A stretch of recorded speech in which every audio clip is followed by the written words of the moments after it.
I was actually born in Chapel Hill, North Carolina, and I was actually not supposed to survive birth. Like, my family was actually told, my family was living in Fort Lauderdale, Florida at the time, and they were told by doctors, my mom was actually told by doctors there to terminate the pregnancy, that it would not be viable, and even if I did survive, that I wouldn't be communicative, I wouldn't be functional, essentially.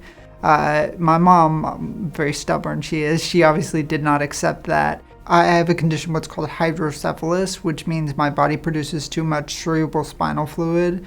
And so when I was born, I actually had a tube implanted that drains the fluid from my brain down into my stomach. I ended up spending probably a month or so in the newborn ICU at Chapel Hill.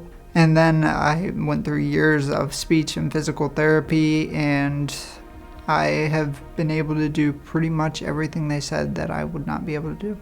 One of our neighbors actually is related to a current student in the H.O.W.L program who is now in the Atlas program. My mom got connected with her, and as soon as she heard about that program, she was immediately excited because I had gone to a couple colleges back in North Carolina, but they had not worked out for various reasons. I've become much more social, I'm much more optimistic about my future. I have a clear path forward, and that would not be possible without the opportunities I've had here at H.O.W.L. My future goals are to hopefully end up doing something in creative media, whether it be photography, videography, or maybe marketing.